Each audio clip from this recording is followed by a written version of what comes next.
নমস্কাৰ, আপোনালোক স্বাগতম জনাইছো অসম ফিউচাৰ ইউটিউব চেনেললৈ। এইকেইদিন বহুখিনিয়ে সুধি আছিল যে এইমছ BSc নাৰ্ছিং আৰু আছাম BSc নাৰ্ছিঙৰ মাজত ডিফাৰেন্স কি?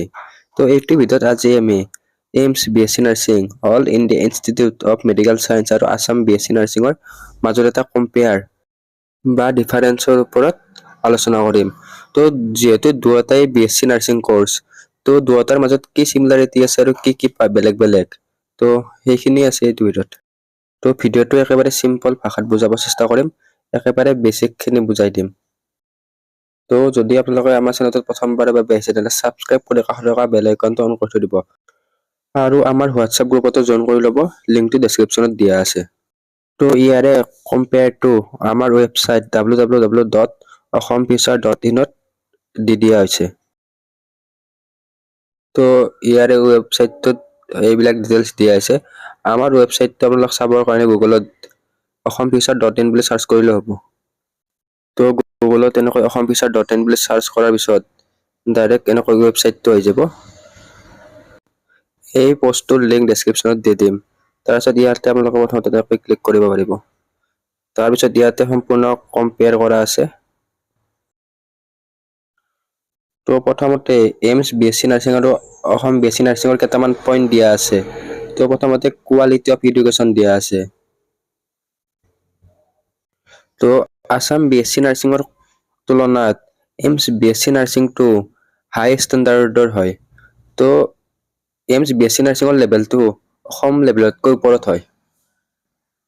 এইমছ BSc নাৰ্ছিঙত যিবিলাক টিচাৰে আপোনালোকক পঢ়াব, সেইবিলাক টিচাৰ অলপমান হাই লেভেলৰ টিচাৰ হয়। তো নেক্সট এডমিশ্যন প্ৰচেছ। তো আছাম BSc নাৰ্ছিঙৰ তুলনাত এইমছ BSc নাৰ্ছিংটো বেছি হাই লেভেলৰ কম্পিটিটিভ এক্সাম হয়। ইয়াৰে কম্পিটিটিভ এক্সামত এটেণ্ড কৰা ষ্টুডেণ্টৰ সংখ্যাও বেছি আৰু এই এক্সামটোৰ কুৱেশ্যন পেটাৰ্ণ লেভেল অলপমান অসম লেভেলতকৈ হাৰ্ড হয়। মানে অসম লেভেলতকৈ হাৰ্ড কুৱেশ্যন পেপাৰ হয়। নিশ্চয় অসমতো কেৱল অসমৰ কাৰণে, কিন্তু এইমছটো অল ইণ্ডিয়া লেভেলৰ হাৰ্ড কুৱেশ্যন আহিবই। দুয়োটা কৰ্চত পঢ়োৱাখিনি আৰু চিলেবাছখিনি ছেমে হয়। তো দুয়োটা কৰ্চত যি চিলেবাছ আছে সেই চিলেবাছখিনি ছেম পঢ়ায়। নেক্সট এইমছ BSc নাৰ্ছিং আৰু অসম BSc নাৰ্ছিঙৰ কষ্ট। তো এডমিশ্যনৰ ফি ষ্ট্ৰাকচাৰৰ কথা ক'ব গ'লে এইমছ BSc নাৰ্ছিঙৰ ফি ষ্ট্ৰাকচাৰ বা কষ্টটো কম হয়। সেই হিচাপে আছাম BSc নাৰ্ছিঙৰ কষ্টটো বেছি হয়। সেই হিচাপে অসম BSc নাৰ্ছিঙৰ কষ্টটো ইমানো বেছি নহয়। ধৰক এইমছ BSc নাৰ্ছিঙৰ এডমিশ্যনৰ ফিজ 5,000ৰ ভিতৰত হৈ যাব। সেই তুলনাত অসম BSc নাৰ্ছিঙত 10,000। আৰু সেই হিচাপে প্ৰাইভেটত গ'লে সেইটো 1-1.5 লাখ টকা হ'ব। তো আপোনালোকে তুলনা কৰি চাব পাৰে কিমান কৰ্চ ডিফাৰেঞ্চ থাকে। এইমছ BSc নাৰ্ছিঙৰ কৰ্চ ফি ষ্ট্ৰাকচাৰ বহুতে কম। নেক্সট আছে ৰিপুটেশ্যন এণ্ড নেটৱৰ্কিং। এইমছ BSc নাৰ্ছিংটো এখন নেশ্যনেল লেভেলৰ ইনষ্টিটিউট হয়। সেয়ে আপোনালোকে ইয়াৰে চাকৰিৰ ক্ষেত্ৰত আপোনালোকে নেশ্যনেলত অল ইণ্ডিয়া লেভেলত চাকৰি পাব আৰু ইয়াৰে চাকৰিৰ যিটো চেলাৰী সেইটো অসম লেভেলতকৈ নিশ্চয় বেছি হ'ব। এনেকুৱা নহয় যে অসম লেভেলৰ চাকৰিৰ চেলাৰীটো কম, অসমতকৈ বেছি হ'ব মানে। তো এইমছ BSc নাৰ্ছিঙৰ পৰা আপোনালোকে ভাৰতৰ বাহিৰতো চাকৰি পাব পাৰে। তো আপোনালোকে যদি অসম BSc নাৰ্ছিঙৰ এণ্ট্ৰেন্স এক্সাম দিম বুলি ভাবি আছে তেনেহ'লে আমাৰ ই বুকখন ল'ব পাৰে। আমাৰ ই বুকখনত 2000তকৈ অধিক MCQ টাইপৰ কুৱেশ্যন এনচাৰ আছে।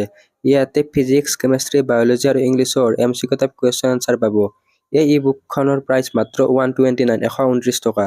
ডিছপ্লেত দিয়া বা ডেছক্ৰিপশ্যনত দিয়া হোৱাটছএপ নম্বৰত কণ্টেক্ট কৰিলে আপোনালোকে এই বুকখন পাই যাব। তো এই ছিংগল ই বুকখনত আপোনালোকে BSc medical technology, BSc nursing, B.Pharm paramedical কৰ্চৰ কাৰণে হৈ যাব। অসমীয়া আৰু ইংৰাজী দুয়োটা মাধ্যমতে এই ই বুকখন পোৱা যায়। তো আপোনালোকে এইমছ BSc নাৰ্ছিং আৰু এষ্টেট BSc নাৰ্ছিঙৰ আপোনালোকে ৰেটিং চাব পাৰে। ইয়াতে ৰিভিউটো দিয়া আছে, তো আপোনালোকে ইয়াতে চাই লওক। আমাৰ ই বুকখন ল'বৰ কাৰণে আপোনালোকক ইয়াতে হোৱাটছএপ নম্বৰটো দিয়া হৈছে। তো হোৱাটছএপ নম্বৰটোত হোৱাটছএপত মেছেজ কৰি ই বুক লাগে বুলি কৰিলে হ'ল। আৰু আপোনালোকে ডাইৰেক্ট এইটো লিংকত ক্লিক কৰি ডাইৰেক্ট হোৱাটছএপটো ৰিডাইৰেক্ট হ'ব পাৰে।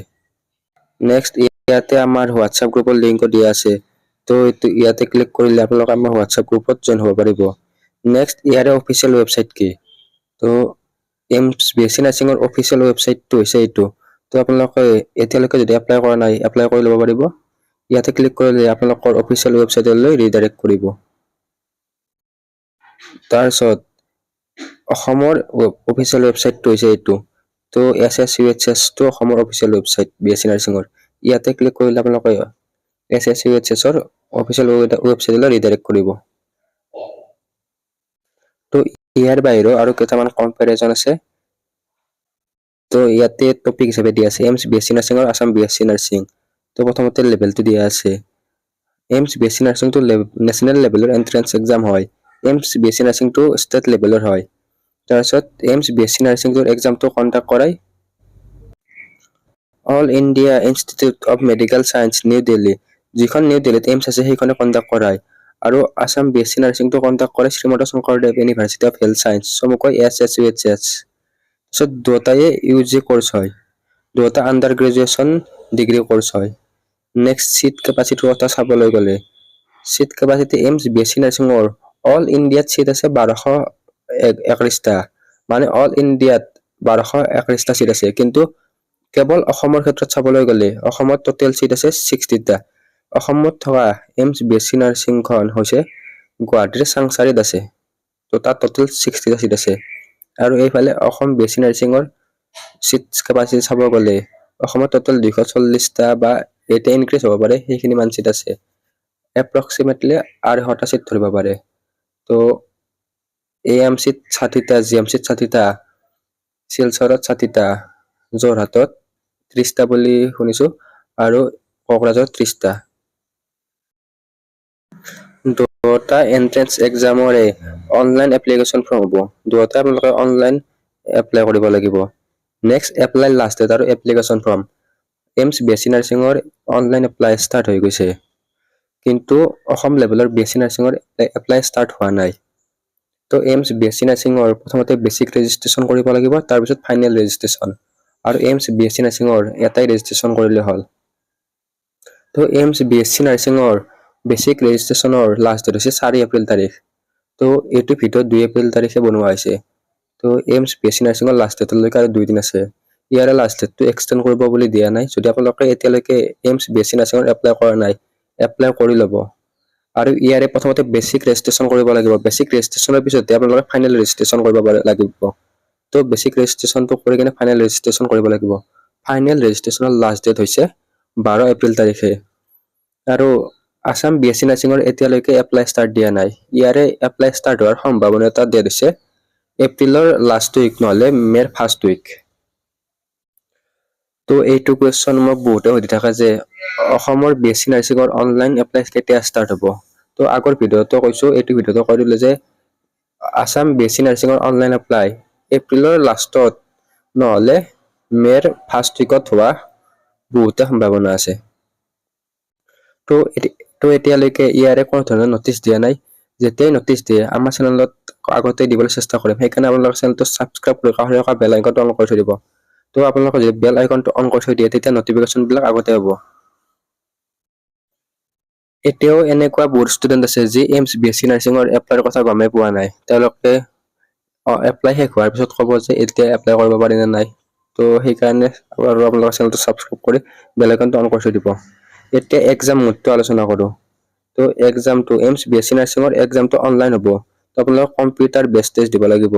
আৰু যিটো আছাম BSc নাৰ্ছিং বা SSUHS ৰ BSc নাৰ্ছিং সেইটো অফলাইন হ'ব। তো আপোনালোকে কাগজ আৰু কলমত ইয়াৰে এক্সামটো দিব লাগিব। দুয়োটাই MCQ টাইপৰ কুৱেশ্যন আহিব। দুয়োটাতে মাৰ্ক 100 মাৰ্ক হ'ব। এইমছ BSc নাৰ্ছিঙত ফিজিক্স, কেমেষ্ট্ৰি, বায়'লজি আৰু GK। ফিজিক্সৰ পৰা 30, কেমেষ্ট্ৰিৰ পৰা 30, বায়'লজিৰ পৰা 30 আৰু GKৰ পৰা 10 নম্বৰ, টোটেল 100 নম্বৰ আহিব। কিন্তু আছাম BSc নাৰ্ছিং বা SSUHS ৰ BSc নাৰ্ছিঙত ফিজিক্সৰ 25, কেমেষ্ট্ৰিৰ 25, বায়'লজিৰ 25 আৰু ইংলিছ গ্ৰামাৰৰ পৰা 25, টোটেল 100। Next negative mark. দুয়োটাতে কুৱেশ্যনৰ শুদ্ধ হ'লে 1 মাৰ্ক পাব। নিগেটিভ মাৰ্কৰ কথা ক'বলৈ গ'লে এইমছ BSc নাৰ্ছিঙত নিগেটিভ মাৰ্ক আছে, কিন্তু আছাম BSc নাৰ্ছিঙত নিগেটিভ মাৰ্ক নাই।